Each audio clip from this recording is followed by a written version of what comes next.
ഹരിയോടൊപ്പത്തിലേക്ക് ഒരിക്കൽ കൂടി സ്വാഗതം. നമ്മുടെ തന്നെ ഒരു പ്രേക്ഷകൻ അയച്ചിരുന്നൊരു ചോദ്യമാണ്. ഹരി ആദ്യത്തെ എപ്പിസോഡിൽ പറഞ്ഞിരുന്നല്ലോ, ഈശ്വരൻ നമ്മൾ തന്നെയാണ് എന്നൊരു കൺസെപ്റ്റ് പറഞ്ഞിരുന്നല്ലോ. അപ്പോൾ അദ്ദേഹത്തിൻ്റെ സംശയം എന്താണെന്ന് വെച്ചാൽ, നമ്മൾ തന്നെയാണ് ഈശ്വരനെങ്കിൽ എന്തുകൊണ്ട് ഈശ്വരൻ്റെ കഴിവും ശക്തികളുമൊന്നും നമുക്ക് ഇല്ല എന്നാണ് അദ്ദേഹം ചോദിച്ചിരിക്കുന്നത്. എന്താണ് അതിനൊരു മറുപടി നൽകാൻ പറ്റുക? അത് നമ്മൾ ഈശ്വരനെ എങ്ങനെ കാണുന്നു എന്നുള്ളതാണ്. ഇന്ന് എല്ലാവരും ഈശ്വരനെ കാണുന്നത് എന്താണ്, കുറേ മാജിക്കലായിട്ടുള്ള കഴിവുള്ള ഒരു ഒരു ശക്തിയായിട്ടാണ് ശരിക്കും ഈശ്വരനെ കാണുന്നത്. ഈശ്വരനെ നമുക്ക് സാധാരണക്കാരനായിട്ട് നമ്മളെപ്പോലെ ഒരിക്കലും നമുക്ക് ചിന്തിക്കാൻ കഴിയുന്നില്ല. നമ്മൾ ധാരാളമായിട്ടുള്ള കഥകൾ നമ്മൾ കേട്ടിട്ടുണ്ട്. ആ കഥകളിലെല്ലാം മഹാവിഷ്ണു സുദർശന ചക്രം കൊണ്ട് ഒരാളെ കൊല്ലുന്നത്, അല്ലെങ്കിൽ പല അനുഗ്രഹങ്ങൾ അർജുനന് മഹാദേവൻ ഇന്ന അനുഗ്രഹം കൊടുക്കുന്നു. അനുഗ്രഹം കൊടുക്കുമ്പോൾ കൈ ഉയർത്തി അനുഗ്രഹിക്കുമ്പോൾ കൈയുടെ ഉള്ളിൽ നിന്നും ഒരു പ്രഭ വന്ന് ഇദ്ദേഹത്തെ ആ അനുഗ്രഹം അങ്ങ് ബാധിക്കുന്നതായിട്ടൊക്കെ നമ്മൾ പല ടി വിയിൽ പല സീരിയലിലൊക്കെ ആയിട്ട് നമ്മൾ കണ്ടിട്ടുണ്ട്. ഇത്തരത്തിൽ ഈശ്വരൻ അനുഗ്രഹം തരുന്നതെല്ലാം മാജിക്കലാണ്. ഈശ്വരൻ്റെ കഴിവുകളെല്ലാം വളരെ മാജിക്കലാണ്. ഈശ്വരൻ ഈ പറഞ്ഞ വായുവിൽ കൂടെ ഒരു ഭാഗത്തു നിന്ന് അപ്പുറത്തേക്ക് ആരും കാണാതെ ഇങ്ങനെ സഞ്ചരിക്കുന്നതായിട്ട് നമുക്ക് വിചാരിക്കുന്നു. ഇങ്ങനെയുള്ള കഴിവുകളൊന്നും നമുക്കെന്തുകൊണ്ട് തരുന്നില്ല? ഇന്ന് ഈ നിമിഷം നമ്മളിവിടെ നിൽക്കുമ്പോൾ അടുത്ത നിമിഷം നമുക്ക് എന്തുകൊണ്ട് അമേരിക്കയിൽ നമുക്ക് പോയി നിൽക്കാൻ കഴിയുന്നില്ല? ഒരു സമയത്ത് 3 ഭാഗത്തോ 5 ഭാഗത്തോ നമ്മുടെ കാണിക്കാൻ കഴിയുന്നില്ല. ഇതൊക്കെ ഈശ്വരനെ കൊണ്ട് പറ്റുന്നുണ്ടല്ലോ. ഇങ്ങനെയൊക്കെയാണ് നമ്മൾ ഈശ്വരനെ പറ്റി വിചാരിച്ചുകൊണ്ടിരിക്കുന്നത്.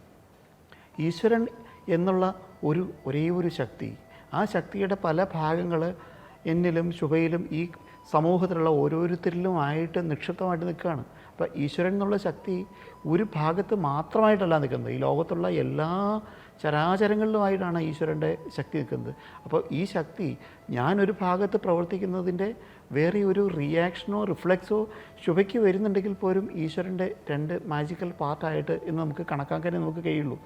ഈ ഈശ്വരൻ നേരിട്ടായിട്ട് ഒരു മാജിക്കും എവിടെയെങ്കിലും കാണിച്ച് നമ്മൾ ആരെങ്കിലും കണ്ടിട്ടുണ്ടോ എന്ന് എനിക്കറിയില്ല. നമുക്കറിയാം, നമുക്ക് വളരെയധികം ബഹുമാനിക്കപ്പെടുന്ന, സമൂഹത്തിൽ വളരെയധികം ബഹുമാനിക്കപ്പെടുന്ന, അല്ലെങ്കിൽ അങ്ങനെയുള്ള ഈശ്വര തുല്യരാണ് എന്ന് ജനം വിചാരിക്കുന്ന പലരും മാജിക്കലായിട്ടുള്ള പല പ്രവർത്തനങ്ങളും അവരുടെ ഭക്തന്മാരുടെ മുമ്പിൽ കാണിക്കുന്നത് പലപ്പോഴും കണ്ടിട്ടുണ്ട്.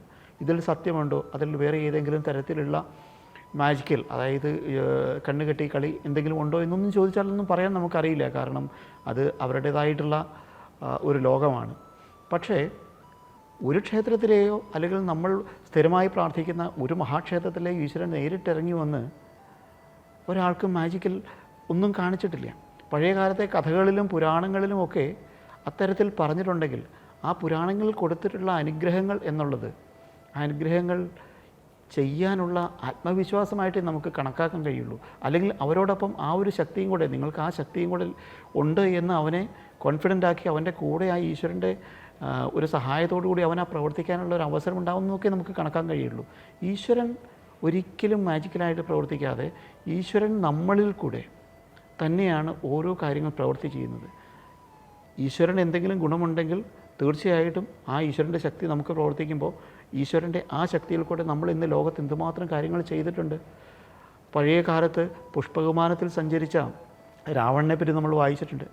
പുഷ്പവിമാനം എന്നുള്ള കഥ എഴുതിയത് ഏത് നൂറ്റാണ്ടിലായിരിക്കാം, എത്ര സഹസ്രാബ്ദങ്ങൾ മുമ്പായിരിക്കാം. അതിനുശേഷം നമ്മൾ അതേപടിയുള്ള വിമാനത്തിൽ സഞ്ചരിക്കുന്ന രാവണന്മാരെ നമ്മൾ ധാരാളമായി കണ്ടിട്ടുണ്ട്. അന്നത്തെ കാലഘട്ടത്തിൽ നിന്ന് ഇപ്പുറേക്ക് വരുമ്പോൾ നമുക്ക് അന്ന് അനുഗ്രഹമായിട്ട് ഈശ്വരൻ കൊടുത്തിട്ടുള്ള കാര്യങ്ങളെല്ലാം അതിനുശേഷം ഭൂമിയുള്ള മനുഷ്യൻ നേടിയിട്ടുണ്ട്. അപ്പോൾ ഈശ്വരൻ്റെ അനുഗ്രഹം അല്ലെങ്കിൽ ഈശ്വരൻ ശക്തി നമുക്ക് തന്ന് ആ അനുഗ്രഹം കൊണ്ട് ഈശ്വരൻ പ്രവർത്തിക്കുന്നത് പോലെ എല്ലാം ഇന്ന് മനുഷ്യനെ കൊണ്ട് പ്രവർത്തിക്കാൻ കഴിയുന്നുണ്ട്. ഇതല്ലേ യഥാർത്ഥത്തിൽ ഈശ്വരൻ നമ്മളിൽ കൂടെ പ്രവർത്തിക്കുന്നത്? ഈശ്വരനല്ലാതെ മാജിക്കായിട്ട് പെട്ടെന്ന് ഒരാൾക്കൊന്നും കൊടുക്കുക എന്നുള്ളതല്ല.